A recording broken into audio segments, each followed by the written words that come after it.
देखो यहाँ जो टाइम टेबल है, टाइम टेबल ये 10th वालों के लिए और 12th वालों के लिए। जो मैथ पढ़ता है, साइंस लेकर के जो क्लास कर रहा है उसके लिए देखो 10th वालों के लिए मैथ को कम से कम 3 घंटा से कम मत पढ़ो।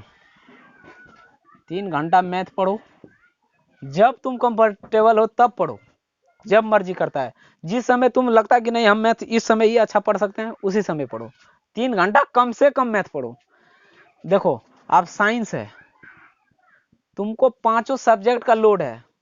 सिर्फ मैथ पढ़ने से ही नहीं होगा, सिर्फ साइंस ही पढ़ने से नहीं होगा, तुमको 5 सब्जेक्ट देखना है। साइंस को तुम कम से कम 2 घंटा दे दो। 2 घंटा ज्यादा हो रहा है, 2 घंटा तो देना ही होगा, ज्यादा हो या कम। अब लास्ट का कितना दिन बचा है? 120 दिन, 4 महीना बचा है। सितंबर गया, अक्टूबर, नवंबर, दिसंबर और जनवरी, 4 महीना। 120 दिन तुम अगर ये काम नहीं कर सकता तो फिर पास कैसे होगा तुम? समझा कि नहीं? 120 दिन तुम जितना आज जो टाइम टेबल बता रहे हैं इसी के अनुसार तुम चलो। अगर नहीं रिजल्ट सही हुआ तब फिर कहना। 120 दिन, अब इतना दिन तुम घूम रहा है, अब तो कम से कम कंट्रोल कर लो। समझा कि नहीं? अब देखो 2 घंटा साइंस के, तुम्हारा टाइम ज्यादा पढ़ना होगा तब रिजल्ट अच्छा बनेगा। साइंस, सोशल साइंस, इसको भी 2 घंटा दो। अगर 2 घंटा इसको देगा, संस्कृत को, संस्कृत को भी 2 घंटा। 2 4 6 और 3 कितना हो गया? 9 घंटा हुआ कि नहीं? यही 9 घंटा पढ़ना। अब तू कहेगा सर हिंदी, तुम्हारा मेन सब्जेक्ट पास करने, जो एग्जाम में तुम पास करने लायक है, ये सबसे टफ काम करेगा। ये क्वेश्चन से अंदाजा आ रहा है ना, टेस्ट हुआ वो क्वेश्चन से पता चल रहा है कि नहीं किस हाल में ये है। अगर मैथ समझ में आ गया तो मैथ बहुत आसान है, और नहीं समझ में आया ना तो सबसे भारी टॉपिक मैथ है। समझ आया कि नहीं? इस साइंस और सोशल साइंस में तो कुछ कुछ बैठा उठा के लिखियो देगा, मैथ में कुछ नहीं लिखाएगा। लिखाएगा क्या? सबसे टफ अगर पार्ट कहा जाए 10वां में मैथ, अगर समझ में आ गया तो सबसे इजी, और नहीं समझ में आया तो सबसे टफ है संस्कृत। मैथ और संस्कृत अगर तू पार लगा लिया, समझा कि नहीं, तो तुम्हारा बड़ा पार है। देखो मैथ में नहीं कुछ करेगा, कम से कम अगर तू 80+ का अगर रखेगा तो कम से कम तुमको 3 घंटा हर एक दिन पढ़ना पड़ेगा। याद नहीं कि 5 घंटा पढ़ दिए कल कुछ नहीं, तब नहीं होगा। आधा घंटा ही पढ़ो लेकिन डेली पढ़ो। समझा कि नहीं? एक दिन 3 घंटा मैथ बना दिया। मान लो कि हम शाम में 6 बजे बैठे, मान लो, और 9 बजे उठ गए। अगर 7 बजे बैठे तो 10 बजे उठ गए। समझ पा रहा कि नहीं? 3 घंटा ये मैथ कंटिन्यू डेली बनाना है, कम नहीं देना है। 3 घंटा देंगे, 7 बजे बैठेंगे, 10 बजे मैथ हो गया, जितना हुआ छोड़ देंगे, इससे ज्यादा पढ़ना ही नहीं है। तुमको 6 से 8 घंटा पढ़ना है, 6 से 8 घंटा। और इससे कम पढ़ेगा तो बाबू तुम फेल नहीं होगा। अगर 4 घंटा भी पढ़ेगा ना तो फेल नहीं होगा, थर्ड करेगा, सेकंड करेगा। समझा कि नहीं? अगर 6 से 8 पूरा दे रहा है तुम, 120 दिन, 120 दिन तुम ध्यान में रखो। 120 दिन अगर 6 से 8 घंटा तू पढ़ दे रहा है, 120 दिन, तुम्हारा डिवीजन फर्स्ट है, फर्स्ट डिवीजन आएगा। तुम पक्का गारंटी कर देता है, जितना कवर कर सकता है तुम। मैथ अगर तुम 3 घंटा डेली बना दिया, एक महीना हम तो जितना पढ़ा दिए उतना रिवीजन कर लेगा, ये सब याद हो जाएगा। 2 घंटा साइंस पढ़ेंगे दिन में, ये सब याद करने वाला दिन में पढ़ना है। समझा कि नहीं? लगभग तुमको लगभग कितना पढ़ना है? 2 4 6 3, 9 घंटा कह रहा है, लेकिन हम कितना कहते हैं तुमको? 8 घंटा पढ़ना है, इससे कम नहीं पढ़ना है।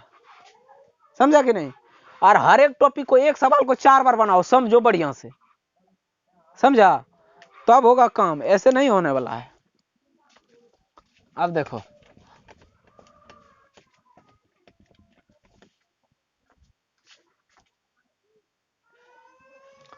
ये सवाल पिछले साल आया था, और हम संजोग से ये सवाल बताने भी भूल गए थे, एक को बार नहीं बताए। जब आया सवाल बोले बाप रे बाप, कहां से पूछ दिया, ये ऑब्जेक्टिव में आया था।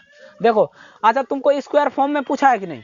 स्क्वायर फॉर्म में पूछा है ना, तो तुम देखो x + 1/x का होल स्क्वायर करो और बराबर इधर भी स्क्वायर करो, दोनों तरफ स्क्वायर कर दो। दोनों तरफ स्क्वायर करने से दोनों तरफ कट सकता है कि नहीं, फिर यहाँ पहुंच जाएंगे ना। अब इसको देखो, ये हो जाएगा A square plus B square plus 2ab, आई 4 चौक कितना हो जाएगा 16। ये x square plus 1/x square, और ये वाला एक्स से ये वाला एक्स खत्म हो जाएगा तो प्लस 2 होगा कि नहीं, और ये कितना हो जाएगा 16।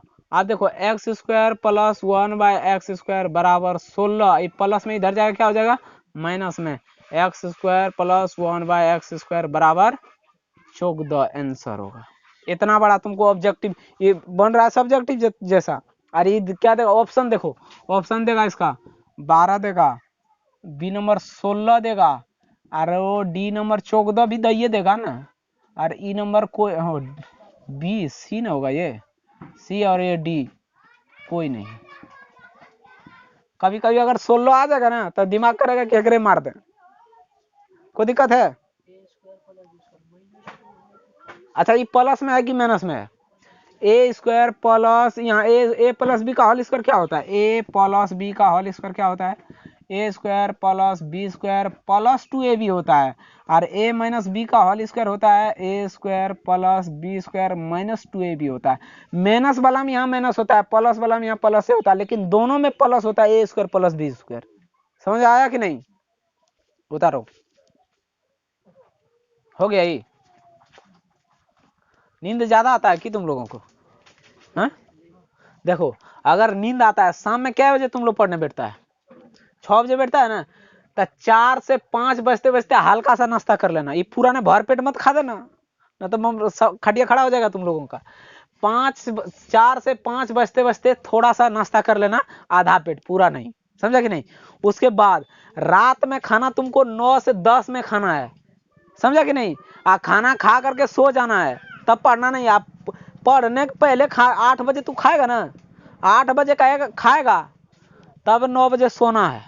अब तुम कहेगा कि सर अच्छा आज हम जल्दी सो जाते हैं 8 बजे, 8 बजे सोते हैं, आप भी हमें 4 बजे उठ जाएंगे, समझा कि नहीं। सुबह तुम 4 बजे नहीं उठ सकता, अगर अलार्म लगा दिया तो फुट फुट काट के सो जाएगा, तुम जगेगा ही नहीं, समझा।